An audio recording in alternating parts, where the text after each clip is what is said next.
Depressing. Huh? Okay, there we go. We are live. That's not depressing. What's depressing is the heat in Texas, and we're just talking about you're in Houston. I'm Yes. in Granbury, so we're about 4 or 5 hours apart, depending on which part of Houston you're in.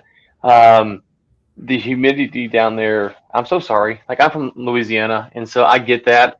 People in the DFW like, oh, humidity. I'm like, guys, y'all have no We're idea. You have no idea. Go yeah. to Houston, go to North Louisiana, go to South Louisiana. Like That's that's really humid. And yes. so are you surviving? Like, are you able to survive right now?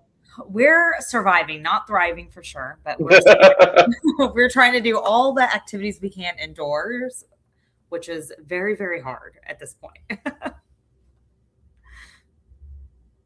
it's tough here because like I work from home, and so my office window's right there. And in the afternoon, the sun comes, it sets on that side of the house. So man, it is just it's miserable. But anyways, okay, we're not here to talk about the heat. I don't think. We're here to talk about everyone's favorite topic, sales tax, right? Yes, the most sexiest topics that I would say. When you go to parties and stuff, people probably sit you down like, "Hey, Yeah. talk to me about sales tax." Now, I've got some sales tax war stories I can bring up to the discussion that you could maybe you've heard. But first off, give a quick introduction, who you are, what you do, and then we'll top into the glorious thing about sales tax Yeah. because it is actually important. I think.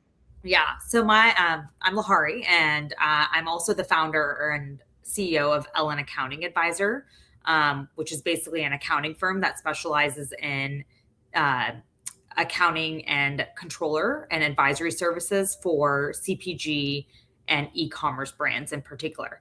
So that's actually how sales tax or tax hero came into creation, was during my accounting side and working with brands between the million and $100 million threshold back in 2018, 2019.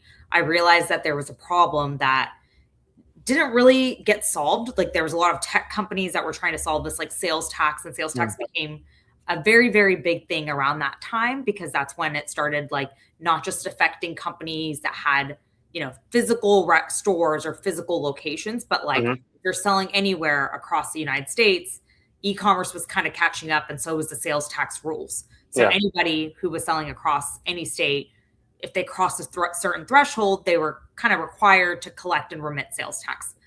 So I basically saw that as a problem because we were working with solutions that automated, and I'm saying it in quotation because they said that they automated it, right? So we Yeah. signed up, even as accountants, we're like, you don't really find people that go to school just to specialize in sales tax, right? So it's not something that people just come out of school doing. That's the same thing with accountants. It's not like that thing, to the ground, nitty gritty, right? And it's an ever changing thing at the time. And so we utilize solutions like Avalara and TaxShar at the moment. And what we quickly realized is that they automated a portion of it, but not all of it. There were still a lot of things that were coming back to like founders and business owners and accountants too. And so I got frustrated. So I created Tax Hero, which kind of what we do and what sets us apart is we do an all-inclusive full stack service for sales tax. So like from start to end of registering, audit support, anything that touches or says the word sales tax for the US, we cover it and do. And so we do it for an affordable price for our brands as well. And so that's actually how Tax Hero came into foundation. Was actually I saw the problem, and then I decided to find a solution because there wasn't one out there at the time. Okay, so you work in multiple states. I think you said all the states, but All the states. I am not a sales tax expert, but the Texas one Yeah. seems to be pretty convoluted. And I always laugh because everyone's like, Texas is pro free markets. I'm like, guys, the sales tax stuff here is really jacked up. I can tell you my horror story in a second, but is it the worst? One of the worst? Like, where does it rank? I think it's one of the worst, but it's not the worst. Actually, Texas, even if you call them and speak to so one of the things our team does is like call the state sometimes to figure out, because some of the rules are kind of gray in some areas. Texas is actually the most helpful and it's most direct, to be honest, with like, hey, this is what you need to do. This is how you solve it. They're a little bit more lenient as well with like giving abatements and those type of things for sales tax things that, that if you were to file late and stuff like that. The worst state out there, as many people could guess in some ways, is California, actually. I think that's the hardest state to deal with. And it's actually, if you think Texas is complicated, California is 10 times worse. So it is a whole beast of its own. And that's where we see a lot of issues come in, or even if you're like late in filing, it's hard to kind of fight with the state of California. Okay, I have a microphone issue. For some reason, my mic's not plugged in right. So give me the best state, and I'll try to see if I get this mic fixed while you're doing that. Okay, give you the best state to work with. For sales tax, weirdly, it's Ohio, in my opinion, and this is an opinion thing. Ohio has an easy state portal. If you end up crossing the threshold at some point and then your sales reduce, let's say, they're actually one of the few states that will allow you to unregister in their state and not have to collect and pay sales tax. It is really hard to do that in other states because they're like, hey, what if your sales comes back up at some point? We want you to stay registered. Once you stay registered, it is kind of hard to unregister. But Ohio is like one of the few states that will allow you to actually unregister. Also, like Michigan, all of those other states that, like, I would say a little bit smaller, are a little bit easier to deal with, and also just like a lot more, I would say compassionate towards business owners. Okay, so hopefully, does that sound a little better? My mic still, for some reason, is not the right one. I don't know, but can you hear me okay? Yeah. Okay. So my story is I worked for a family business and I ran it for many years. And then I bought it. And so I know we weren't higher than the sales tax because like I was in charge of that. I would have known. Yeah. And after I bought it, Texas, so we were a Louisiana company. We worked in Texas and New Mexico and some other states. They sent me a letter, said, hey, you owe us $150,000 or $250,000 for sales tax. Because they went and found the website and like, you do surveying. And like, that's a taxable service. And we're like, surveying is taxable? We didn't know that. And so I called my CPA. He was a Louisiana CPA. He goes, I don't know. Like, okay, well, you're fired. Like, first off. We're done here. Yeah, because he was like, well, I'm a Louisiana CPA. I'm like, well, bro, you should have told us to get a Texas CPA. Like, you should have told us. So fired him. And then, like, so I hired a Texas CPA. And, like, I was like, what about New Mexico? Like, oh, yeah, they have sales tax, too. And so we had to hire a different tax attorney or something to figure out New Mexico. Now, here's what I found interesting about Texas. Now, this is maybe a little bit niche for surveying. The way they tried to define what they would tax for surveying and what they wouldn't, you could tell that they weren't surveyors, so they didn't actually understand. Like, really, they couldn't have. Okay, I know they're the state, but if you really press them, they'd have struggled to argue how they define it, because surveying's a little bit, at least the way that they were talking about, it's like, okay, guys, but it's like, so we could reduce it a bunch because of that. And I was lucky enough, it was a family business. My dad, I bought it from, he paid the sales tax because he knew it was his, and we weren't trying to avoid it. We just didn't know. Yeah. Now in New Mexico, we had to pay the full thing. Like there was no negotiation with them. It was like, we sent a letter like, hey, we realize this. Here's what we owe you. And they're like, thank you. Texas was like, well, write a report of what you think is taxable, what's not. And we did. And it was a lot less than what they thought. But it was interesting because I was like, oh my gosh, like, how would you define this? And so, like, if you're a surveyor, first off, and you're in Texas, it's taxable. But second off, like, this has been a few years ago, so unless they've changed the definition, how they define it is, especially for what we did, oil and gas pipeline surveying, it was not very good. Now, we do have a question here, so I'll let you, can you see the question? Yes. What type of businesses need the sales tax support of tax year? Are there volumes where it doesn't make sense? So I would say, and I get this question all the time, is like, hey, are we too small to need sales tax support? And I would say you're never too small. It's better to get it set up correctly, and especially now. And why it matters more now than it did even like 2-3 years ago is like the rules kind of were created in 2018, 2019. 2020 COVID happened. A lot of states lost a lot of revenue, in my opinion. Now states have become a lot more stricter, and even us, like, we see sales tax audits all the time now compared to states that don't. One of the also the worst states to deal with is also Illinois. Illinois doesn't have as much money coming in, and so they're pushing all these audits on anyone small or big. If they can find you online, if they can find your website, like you were saying, that's how they found you guys, right? That's literally what I tell clients. If you are searchable, which you are, right, in this day and age, then you are subject to getting an audit at some point. If they see that you ship to their state, you are subject to an audit at some point. So I would say that there's not really a volume that you can, that you should start with. I say start and make sure you're compliant anyways. Tax Hero right now kind of deals with consumer brands and e-commerce companies. And I would say they're at the biggest risk right now, which is why we kind of help with that industry at the moment.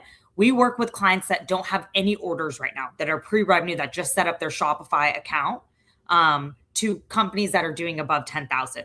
For the ones that don't even have revenue, we actually don't even charge anything for them. It's actually Tax Hero is a free service if you're below 50 orders per month. And the reason why we do that is so we can set you up correctly. And then as you grow, we can actually help you out. So I would say that there's no big or small company to be able to look at. But if you're doing less than 100, 200 orders per month, you have less of a liability to any state. So it's you have less risk for sure. But I would say it's better to be compliant. If they catch you, you're actually paying out of your own pocket versus right now, if you're compliant with sales tax, what a lot of business owners don't understand is the way sales tax works is that a business is not paying for it. You're getting it from the end customer, right? So you're just that middleman. You might as well get compliant. Yeah. Being the middleman, right? But if they catch you and you were not collecting and you should have been collecting, what happens then is it's coming out of the business's bank account at that point. So now that's a true cost to you and a true liability versus the other way around. And that's exactly what happened to us, because on our rate sheet, we used to say we don't charge tax because in Louisiana, that wasn't something they tax for.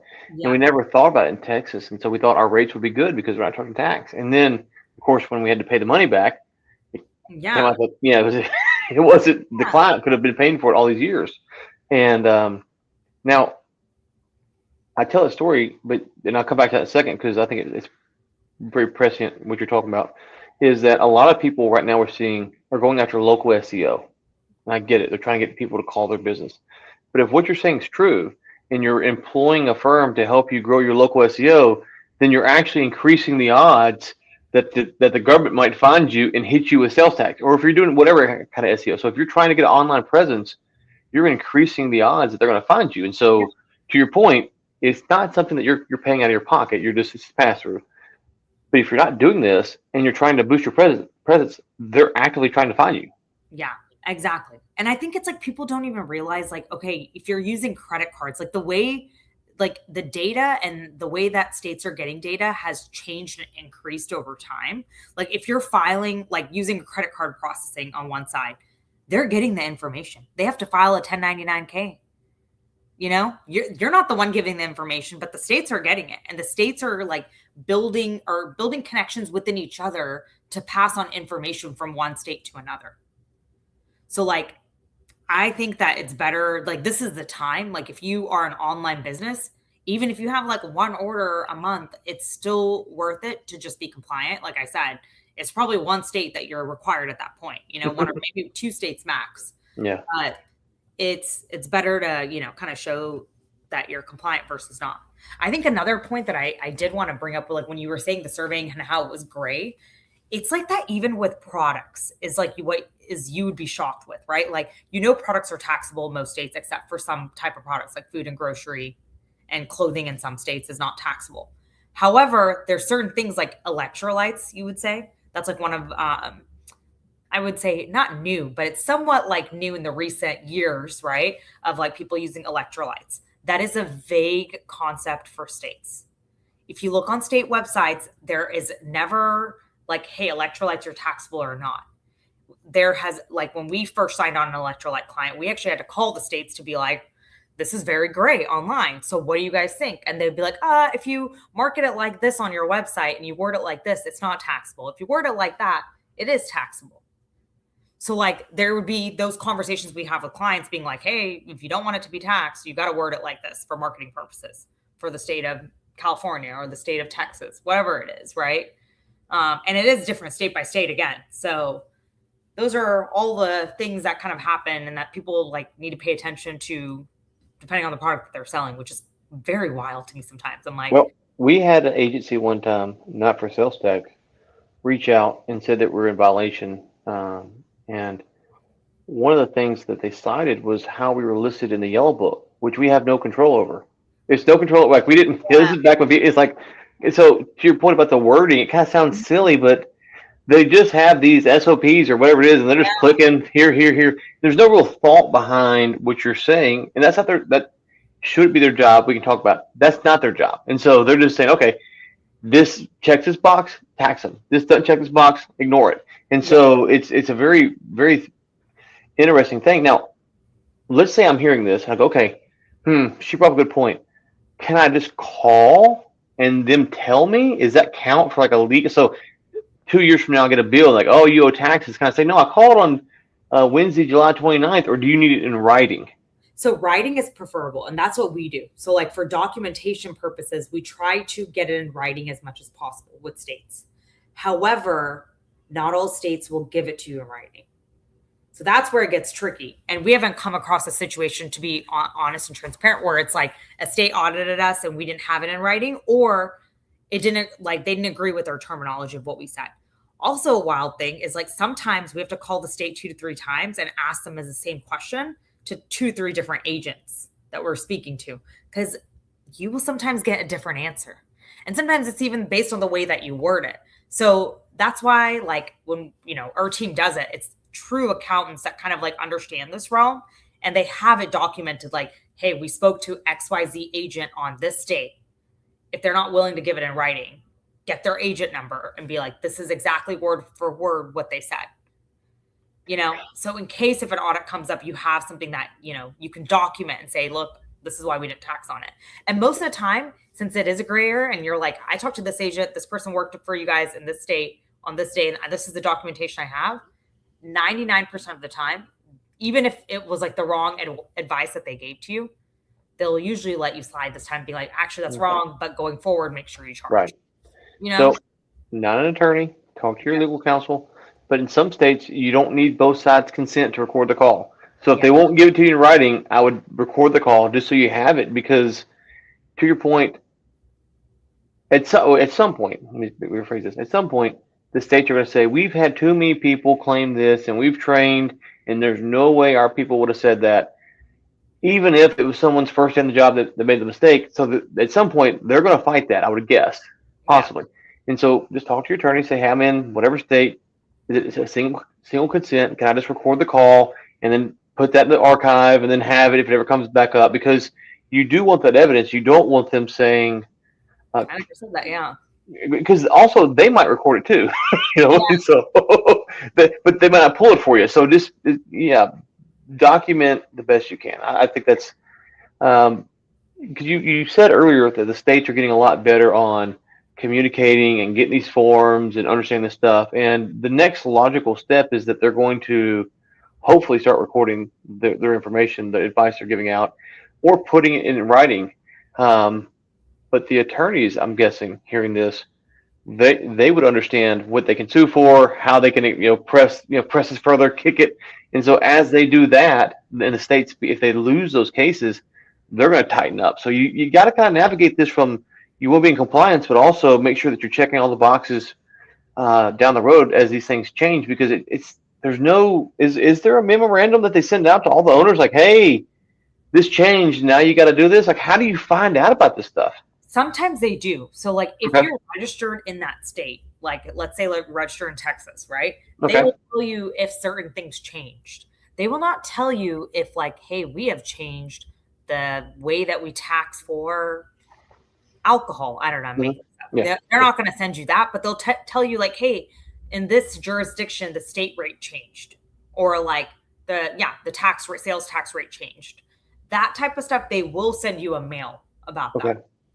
If you're in that state, if you're registered in that state. So they do try to keep you informed in that way, but you might not get like every nitty gritty detail of like what's changed, because it changes way too much is what I'll say.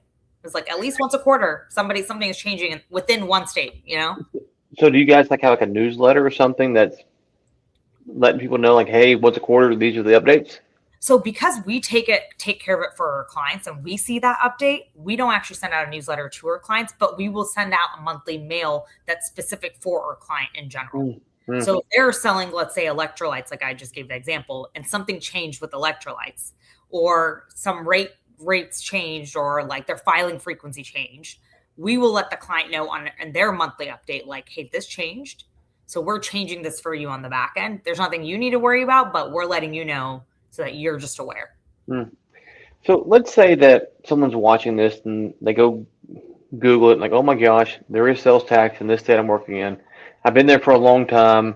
They run a quick calculation. They realize it's more money that they have to actually pay. What's your advice? I know this is entertainment purpose only. This don't do this. This is hypothetical, so people don't be calling us. But is it to like send them a notification like, hey, we're going to pay? Is it to start paying now and pretend like it never? Like, how do you navigate that? It depends on how material and what the brand or the company wants to do at that end. Legally, all I can say is legally, you're supposed to pay that to the state if you met the requirement. However, it's a little bit of a gray area is all I can say. So like if some people, I'm like, it's better to just be compliant now moving forward and register and collect and remit whatever you have. And then some people might be like, hey, you should do a voluntary disclosure agreement with that state, which is called like a VDA, if people have heard of that, and let the state know, and then work up a deal with the state to figure out how much you could pay them. So that if they ever do come back to you, that you've already done this, So it really depends. And what we advise is we'll do kind of like a liability analysis and give our opinion. But again, it's not a legal opinion is what I will say. At the end of the day, it will come down to what the business owner wants to do and what they're okay with in taking the risk of. Well, and okay, so let's talk about M&A, which is what I do a lot of. Yes. So the M&A deal that I did for myself was a family-run business. I never would have thought this was an issue because I ran the company. I would have known to charge sales tax. Like we just didn't know. We're just dumb rednecks. We just didn't know. And the CPA didn't help us out. But now, obviously, when we have someone that's going to sell, we're like, hey, get your certificates from the state that you're in. So what's that process like? First from the seller, how long is that kind of good for? And then from the buyer, like when should if you're going to buy a business and someone says, oh, I've got a certificate from the state, is it still good? Does it need to be updated? Like, how does that work? Yeah. So basically, I think from the seller standpoint, you just want to make sure you're compliant, right? Like, so that way it's like the least liability for the buyer. But where I would be more worried is from a buyer standpoint.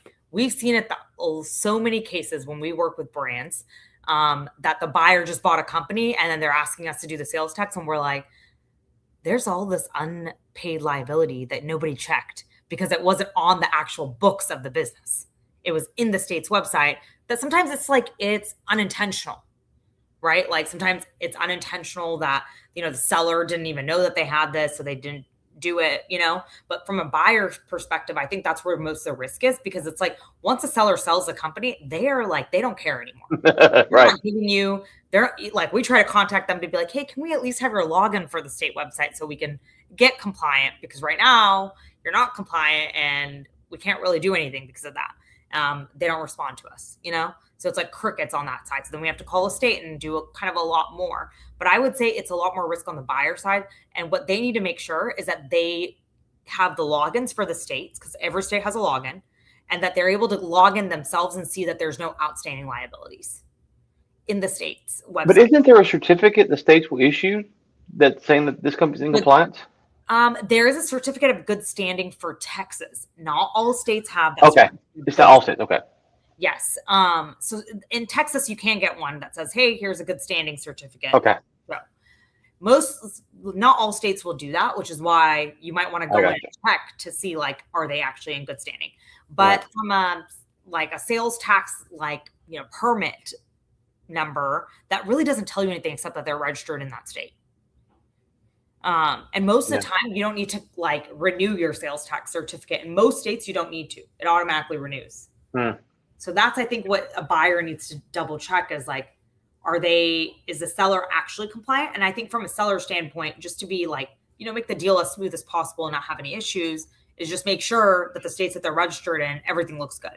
Yeah. Well, and if you're a seller and, a buyer, a good buyer is going to do this work, they're going to expect you to pay for it. And so Yeah. understand that if you're getting X dollars, it's X minus this if you haven't done it, if they're a good buyer. Because Yeah. good buyers are going to do this work. They should do this work.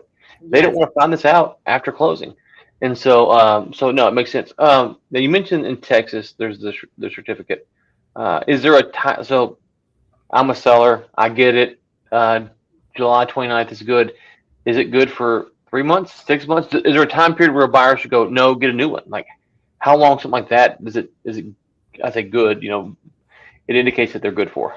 I would say like it's actually monthly. If most of the Wow. time it's monthly, if sales tax for them is due monthly, right? Because you can get one that says it's good now, but let's say you didn't pay July sales tax and the deal doesn't actually close until August 10th. Yeah. Right? That July return is still open. Yeah. So you've limited your risk, obviously, Yes. by being, unless it's a huge deal, by being monthly, of course, but still, to your point. So Yeah. you don't, what you wouldn't want to do though is say like January they got one and then it closes in November. Then Yes. the risk is okay. So I got it. Larger, right? So Yeah. that's why I would say something like that. But that's why instead of like that good standing certificate, which is also good for that time period, it's always good to have that like access. So you can see like, okay, wait, they didn't file their July return and that's in our agreement. They have to pay and file that because we're closing on August 10th. What is the wildest tax story you can tell us? Oh, there's so many. There's so many crazy tax stories, I would say. I think recently we've just been encountering a lot of issues with like the tax softwares not collecting the right amount or not remitting the right amount to the states. And so like competitors of ours that, people did not realize, like recently, I don't know if many people know this, but last year, Facebook and Instagram, they used to be a marketplace. So they used to collect and remit sales tax on your behalf as a seller. Recently, meaning almost a year ago, to be very honest, they stopped doing that. They are now saying whoever is the company owner, they need to remit that amount to the state. So you won't understand how many people got impacted by that because there was barely any notice that was given from Facebook, Instagram, or Shopify, any other, software or anything like that. So a lot of companies were impacted by this. And so like we had to go back, especially if we had clients that were migrating over to us that were selling on Facebook and Instagram, and like refigure out the rates, refigure out more than the rates, refigure out like the amount that was collected but was not remitted to the state and kind of remit it. Because the worst crime you can do is collect something from a state and not pay it, because now you're doing something illegal at this point. Right. So that's where the risk becomes. So we've seen a lot of that. That's been crazy. We've seen people come out with like 500K, 600K audit bills, which was crazy. And then once we actually like did the math though, it was like 20, 30K, which is wild how states and IRS does this too. They really try to scare you. And so like clients get so freaked out when they get this huge bill and they like come rushing to you like any time of the night, they're like freaking out. And they're like, well, you guys did something wrong, or like, what happened? Like, and you're like, calm down. Let's take a look at this, because every state and even the IRS will always try to put you, like, try to scare you. Right. And you look into it and you're like, that wasn't it. This is what the issue is. Which is why you need to have experts look at this. And it is hard. They just make it hard for individuals to do this themselves, Well, yeah, because like in Texas, I've asked my CPA a few years ago. I can't remember what the service was. Maybe my wife had a mobile laundry business. Maybe that was it. I can't remember. And I was asking about the sales tax rate, and she was like, well, it could be this because you could be technically considered here, and it could be this because I'm like, how on earth would we ever like? And I think we just charged the higher rate just to be safe because we didn't know. But like, how on earth are we supposed to figure this out? This is someone. The CPA, this is their job, and she was like, I don't, maybe this, maybe that. I'm like, oh, it just drives me crazy. Just how convoluted this whole thing is in Texas, and maybe I'm sure California's worse, and I get all that, but it's just, I guess if you told me you're an honest person and you lied to me all the time, it'd bug me more than if he's like, yeah, lying's great, baby. Like, okay, at least you're consistent. But Texas is like, we love business. It's like, well, the sales tax thing. Like it's just Make it easier then, you know? yes, it just gets my goat. It just gets my goat for some reason. Yeah. I don't know why. I don't know why, but it does. What is the trend you're seeing with sales tax? Is the rate going up across the country, staying the same, going down? Because obviously there's big debates about property taxes and federal income tax and stuff like that. So what are you seeing in the sales tax? The rate, It's definitely going up, is Is what it? I would say. It's definitely going up. Like I said, like states like Illinois has like one of the highest like sales tax rates, and it's just been going up a little bit. And it's like hard to even see because it's like 0.25, like here and there, right? 0.1. So it is kind of crazy with that. And like I was saying, like states they're looking for income, and sales tax sometimes is an easy way for them to get income, you know? Well, it does depend on how much people are purchasing, but it is an easier way for them to be able to get something, right? So Yep. yeah. Oh, Mr. Hurt. Good to see Mr. Hurt. Yeah, no, sales tax is a thing where you're right. It does depend on how much people are purchasing, but then different states are taxing different goods, right? Because in Texas, if I remember correctly, Louisiana, you went to the grocery store, they tax you on everything. But in Texas, that's not the case, right? There's certain things they will tax you for, and certain things they won't. Is that correct? And are they changing that? No, I think yes, some parts are, right? Because like new things are developing. Like for example, food and grocery, it's been like the same for most of the time, right? Most of the time it's not taxable for most states. Actually, most states are actually, if there are states that were taxing for food and groceries items, they're actually going towards not taxing for that. But then where you see the shift is like digital products and like SaaS companies. The tax for that continues to expand. Like AI tools. Before it's like vague, right? Like all this is like changing, it's new. And that's where like people are like, okay, no, we're actually going to tax for that more, you know? So I think that also kind of changes with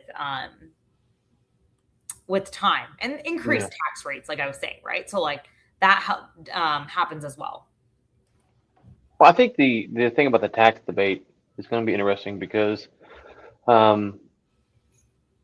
if sales tax are going up, that does impact anyone who's buying anything, right? So that's pretty much the whole country.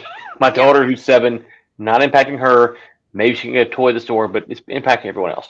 But then you have like the federal income tax and sometimes state tax, and you have property tax. And it's really hard for people to probably sit down and compartmentalize this tax comes from here, this tax goes from there.